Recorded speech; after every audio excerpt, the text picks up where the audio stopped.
Sam and I have been grinding away this week. What is it, 20-hour days for you too? Is that what you're doing? I mean, it's the bye week, so I'm taking vacation.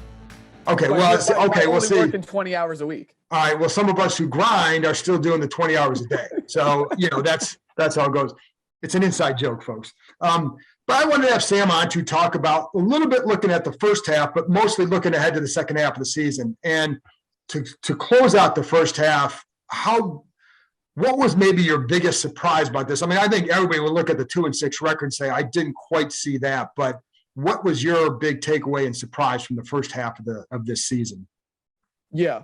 And maybe this can be at the end, maybe this can be, now, but do we have time at some point for a good dad joke story? Because I know that obviously this is a pro dad joke space. I can tell it later. Well, you can tell it whenever, but if you want to start with that, then we can have it start with that, and then people can just probably tune us out. But go ahead. No, we can do it at the end. Okay, we'll do it at the end. Okay. Now people are going to be like, oh, what is it? There we go. Yeah, that's how we keep you interested. Gave them the hook. The 2-6 record is not keeping you interested. The dad joke might. There we go. Absolutely.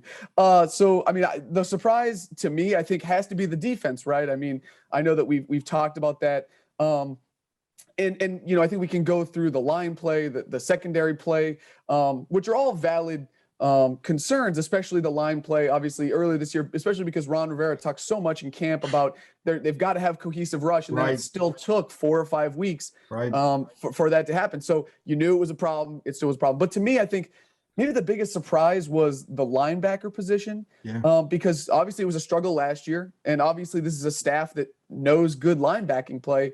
So for it to be, and I, this is not to, go after Jamin Davis, because I know that at that position, it's going to take some time. It's a challenging position to learn and adapt to. But I think that I was surprised that the team didn't do more in the offseason. And if they didn't do more, that they felt confident that maybe Cole Holcomb would take that next step, or John Bostic could paper that over. And I know injuries have affected that position like all the others, but just for that position group to, I think, have struggled in the way that it has, especially early in the year. That to me is, I think, the thing that I didn't see coming. Whereas, young pass rushers in year 2 or corners in new systems, maybe you anticipate that a little more than the linebacking core. At least anticipate an adjustment there, and a growth process needs to take place. I do agree with you with the linebackers. I think have been a big disappointment. I think Cole Holcomb has not played the consistent football that they had hoped he would. And I think Jamin there's a progression there. I thought he was progressing. I didn't think he played as well against Denver. I don't think they did. But I think with Cole, I expected a little bit more consistency out of him. And I think, what's helped is putting Landon down there. And not a full-time linebacker, but a linebacker / safety. He's definitely playing that role at times. So I think that's helped them. But, yeah, I agree with you. I think that's been a disappointment, because you would think that there'd be a little bit more advancement out of some of those players there. And the lack of depth was a concern going into the season. So, I would agree with all that. What did you make of, and speaking of the line, though, Ron Rivera gave an interview to Mike Silver on the team website, and, whatever else they want to say, but anyway, we'll just move on. What did you make of his comments, though, about Chase and Montez? He was pretty critical. Yeah, I think that was the most critical he's been of them, at least publicly, saying that, they need more out of them. They need to learn to trust their teammates. And to me, that's sort of the line, the talk about the cohesive rush, the talk about the line that we heard a little bit earlier in the year. And basically, to me, that was him calling out 2 of his young stars who are supposed to be, one of the strengths of this team. And I think, because obviously the issues run a lot deeper than the linebacker core, right? That was just something that I think that one specific that stood out to me. The stars have to be up front. Exactly. But if you're going to build the team this way, if you're going to play this style of defense, you need to have those guys producing. And obviously, sacks aren't everything, but if you look at Chase's pressure rate, which is not up, where he would like to be, not near his peers. Certainly, one of the lower in the league in terms of starter snap level. Right. And only 1.5 sacks through 8 games. I mean, that's a disappointment, obviously, for a guy, especially if you're not. And if we're going to zoom out here, if you're not going to show up to off-season workouts, you have to come and you have to play and you have to show up. And it's funny, I'm reading that. Right. I'm reading the Patriots book right now by your colleague Seth Wickersham, and he was talking about how Tom Brady did not skip an OTA until his 20th season. And not to say that Right. Chase Young is Tom Brady, but it just goes to show that if you're going to skip offseason workouts, you got to come and play. And so far we have not seen that from Chase Young. And I think that when I think about Ron Rivera's comments, it's those little things that he cares about, that when he thinks, hey, if we're not performing now, what are some of the reasons we're not getting there?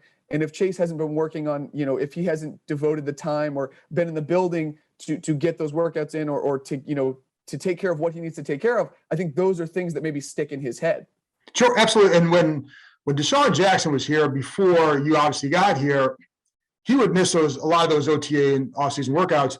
And players, by and large, really didn't care because they knew what he was going to do when he showed up on Sunday. Now, also, and I don't want to Chase Young is supposed to be a leader here, so I think they're in different categories. But with Deshaun, the whole thing was, hey, he does what he does on Sunday. It's not going to affect that, and it really didn't. He was going to catch 50 passes, have about 7 touchdowns, and make some killer plays. He could change a game with one play and with one catch, and so that's what he'd do, and it was always consistent. But with Chase too, though, I think the one thing I know, going back to these comments, and if you didn't see it, go visit redskins.com, but he was more critical of their inconsistency and just some of the rushes that they had and how they were rushing.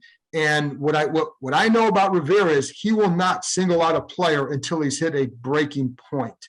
And he did it last year with the linebackers. He would just say, well, with this and that. But it was toward the end of the year, he said, we've got to get better play from the linebackers. He will not throw people under the bus until, I don't know, I think he's just being honest here. I don't want to say, I don't know if I like that term, throwing under the bus. I think he's being honest, but I don't know. I know he would not do that until he hits a point where something's got to change. And so that to me was what part of the interesting part was. He's reached that point where this has to improve.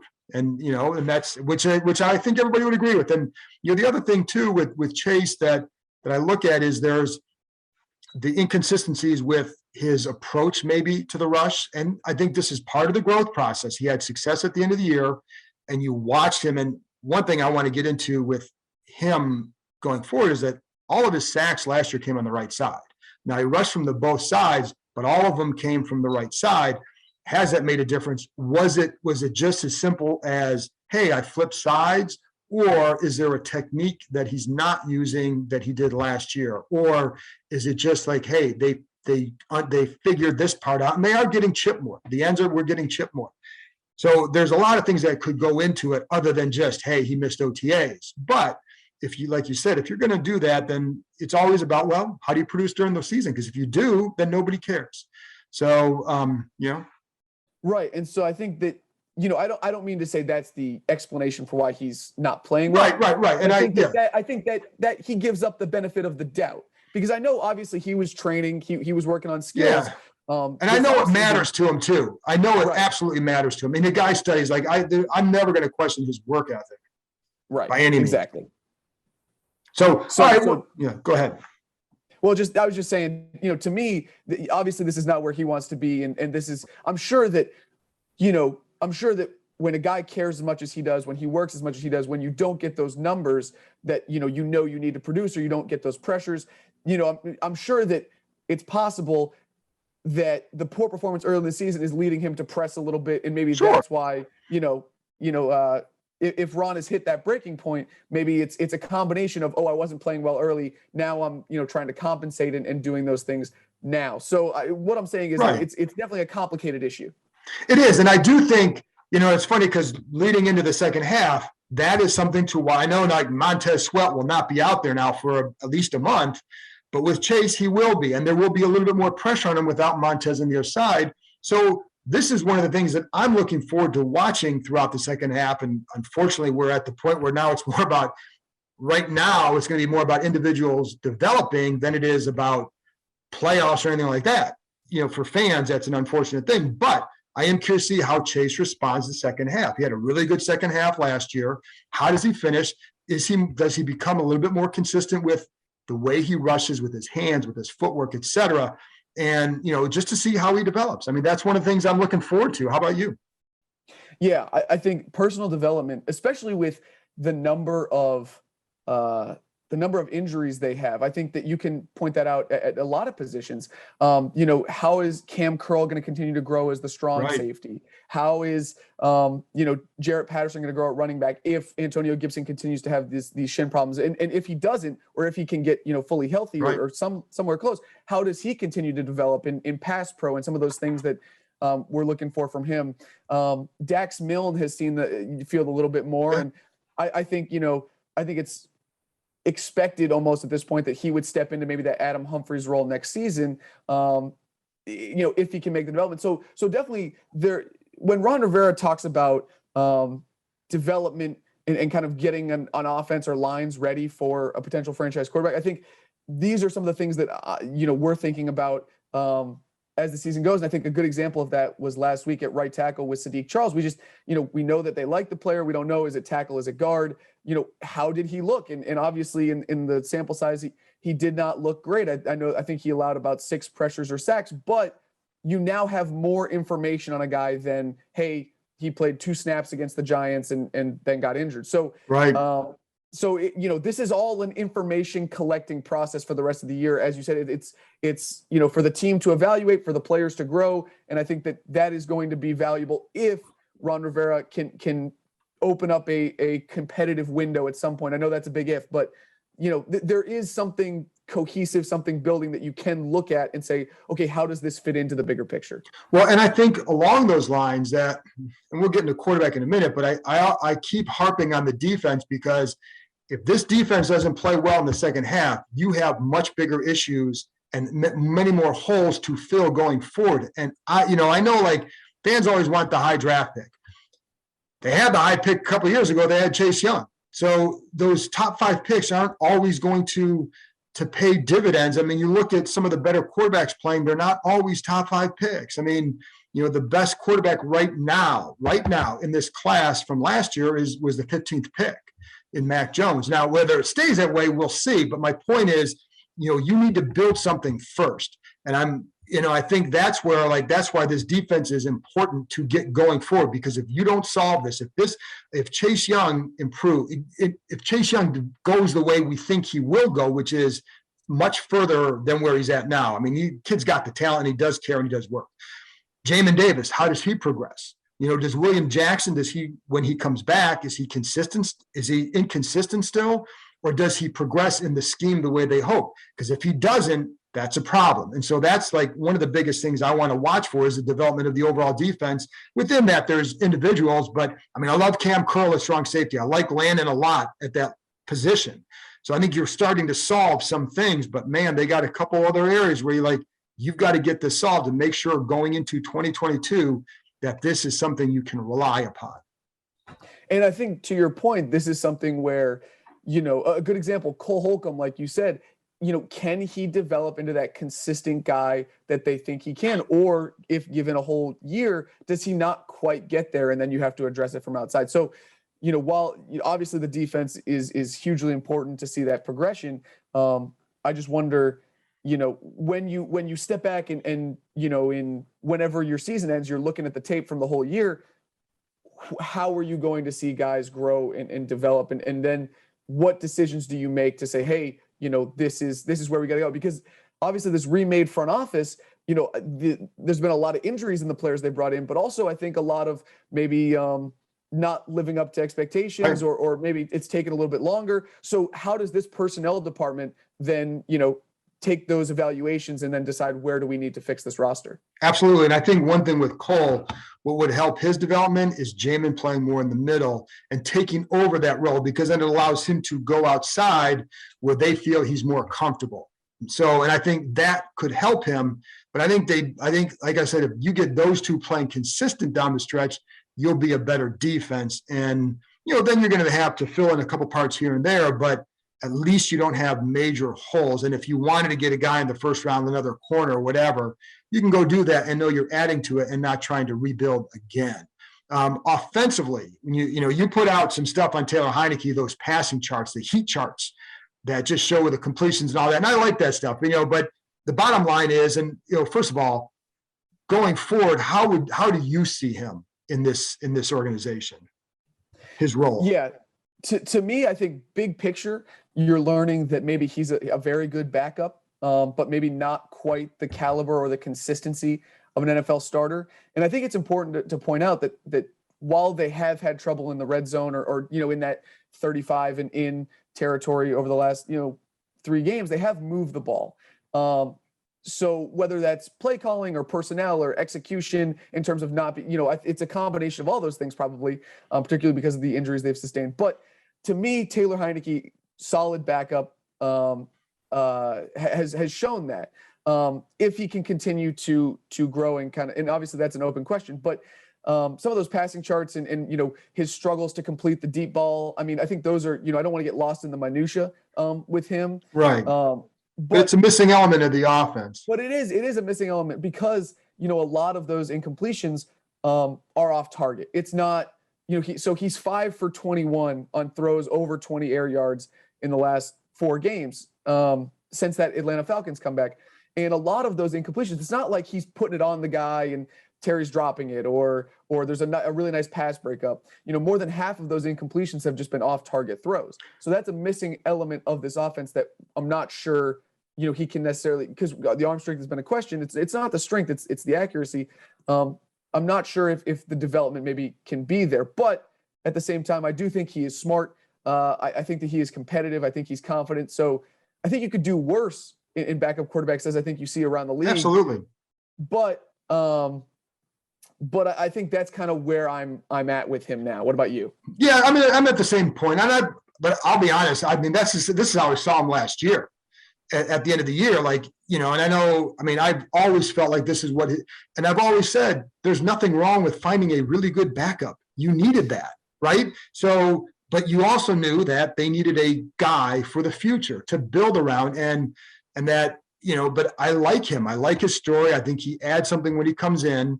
And even on those deep balls, I mean, sometimes it's a decision. Guy's not open. Terry, the corner's got to step on him, and then there's either, look off there because you got this open over here. And so, but that's a couple throws. So, I know they like his willingness to throw long, but overall, I think, there's sometimes that accuracy can be an issue. Even in the red zone against Denver, there were a few plays where you make this throw on the right shoulder, you make this throw here to Terry McLaurin on the little slip screen, and it's a big gain. And, but I also wish they would use his legs more in the red zone on some designed runs for him. Even if it's 5 or 6 yards, it opens things up a little bit more. But again, that's getting down to minutia. I do agree with you. I think if they have found their backup in him, and I think they have, that is a good thing because now you can kind of cross it off the list because it's an important thing to have. Would you give Kyle Allen a shot in the second half, or are you okay rolling with Taylor? Well, and by the way, I'm assuming on this one, I don't know if or when Fitzpatrick will ever return.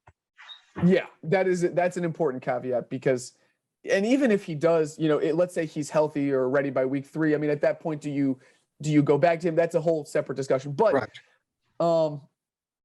If Taylor Heineke continues to kind of have this uneven performance, inability to punch it in where it matters, then I do think you give Kyle Allen a shot at some point in the distant future. But maybe toward the end of the year. But to me, Taylor with his legs, with kind of the intangibles that he has, it seems to me like just in watching the Kyle Allen's 4 games last year that he has a higher ceiling. So, why not roll with Taylor Heineke and see if he can figure it out? Because it does seem at times like he might be in his own head and that to me is kind of a byproduct, I think, of this coaching staff because Ron, made such a strong emphasis. Don't get hurt, slide, don't put your body at risk. Don't, make those turnovers that you made in Buffalo. So if he can figure that out, and he's talked about even at the podium, trying to walk that fine line between embracing what makes him special, but also running the offense and being the game manager and being conservative and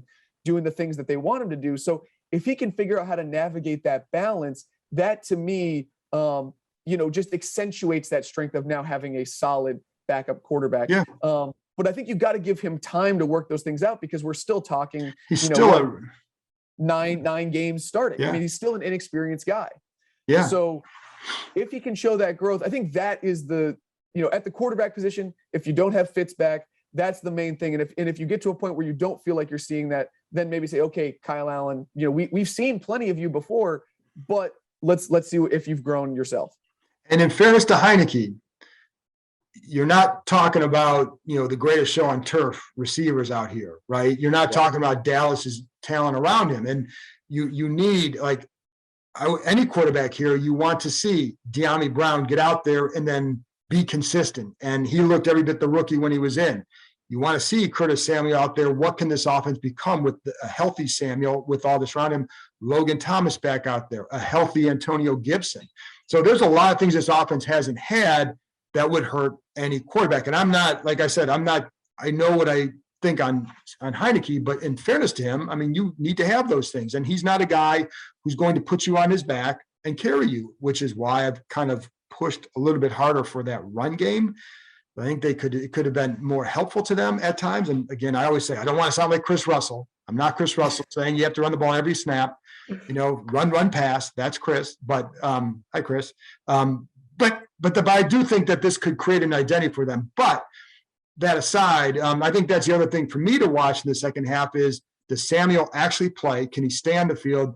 And what difference does he make in the offense? Does De'Ami Brown develop? Because first couple of weeks of camp, Sam, I thought he was going to be really good. And after we hit a couple of weeks in camp, I thought he's going to be a rookie. He's going to be every bit a third-round rookie receiver, which meant up and down. But he's, I know the knee has hurt him. But so I don't know. What are you looking for? Some of these guys on offense, what are you looking for? Yeah, I think there are certainly certain positions that stand out. Obviously, those two guys you mentioned on the offensive line, particularly, Tyler Larson, the backup center, he's going to be starting for the rest of the way. How's he look? If Keith Ismail gets more run, I think, but all of those are kind of the minor pieces. To me, if you can get the offense healthy enough, to me, I'm almost as curious, if not more curious, to see what Scott Turner does, because I think the injuries, all of the things that we've been talking about have really limited our sense of what Scott Turner feels like, maybe he can do, especially with the quarterback play he's had for the first 2 years. So it's been hard to, I think, gauge where he's at. Obviously, we've talked about that, the 4th and 3 sprint rollout, to pass Ricky Seals-Jones last week in terms of sort of a questionable call. But if he has, a solid receiving core, if he has Logan Thomas, if he has an offensive line that's holding up, and the depth there, it seems like they have gotten it right, though they obviously struggled against the Broncos. But how does Scott Turner grow and develop? How does that, partnership work with Taylor Heineke? So it's I think that is the thing that I'll be looking forward to most in the second half. And I think that's a good point, because and I know, like, there's sometimes with Scott, you think, okay, that's a good game. Sometimes I didn't like that, but I think in general, big picture, I think I want to see the quarterback play has not been very good the last couple of years compared to the rest of the league. But I also don't want to let a guy off the hook and just say it's just because of that. But I am curious to see how that develops as well. And then last thing is, what would qualify for you as success in the second half? And I say that knowing, and we really haven't talked about the impact of Montez Sweat, but I think we both know there's an impact when he's not out there, because the other backups just aren't as good as him. And, so there will be an impact. But what for you would qualify as success in the second half of this season? I think that before the season, obviously we all had higher expectations, but I would say going 500 with, good progress in the areas you want to see. They play 9 games. Oh, right. I know what you're saying, though. 4 and 5 in that ballpark. 5 and 4, 4 and 5. Exactly. Yeah, I got 4 or 5 wins.